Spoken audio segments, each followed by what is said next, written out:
રાજસ્થાનના ઝાલાવાડના પીપલોદી ગામમાં એક મોટી દુર્ઘટના ઘટી છે, જેમાં સરકારી શાળાની છત તૂટી પડતા 4 બાળકોના મોત થયા અને છત તૂટતા અને 60 બાળકો દટાયા હોવાની પણ આશંકા છે।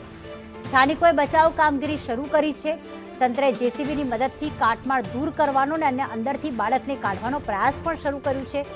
શાળા શરૂ થયા બાદ 8:30 વાગ્યાની આસપાસ દુર્ઘટના ઘટી, એટલે કે જે દરમિયાન બાળકો અભ્યાસ કરી રહ્યા હતા ક્લાસરૂમમાં, એ દરમિયાન છત તૂટી પડી અને જે પણ બાળકો અંદર અભ્યાસ કરી રહ્યા હતા તમામ દટાઈ ગયા હતા।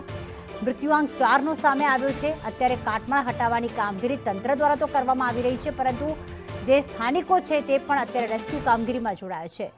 દુર્ઘટના બાદ ગામમાં ખળભળાટ મચી ગયો હતો। રાજસ્થાનના ઝાલાવાડની આ ઘટના છે કે જ્યાં દિવાલની છત ધરાશાયી થઈ ગઈ, જે શાળાની છત તૂટી ગઈ, 4 બાળકોના મોત થયા છે, 60 બાળકો દટાયા હોવાની આશંકા છે। એક તરફ માતા પિતા પણ ચિંતિત થઈને શાળાએ પહોંચી ગયા હતા અને ગામના જે સ્થાનિકો છે તે રેસ્ક્યુ કામગીરીમાં જોડાયા છે। જેમ બાળકોને બહાર કાઢવામાં આવી રહ્યા છે કાટમાળમાંથી, તેમને તરત જ સારવાર આપવામાં આવી રહી છે।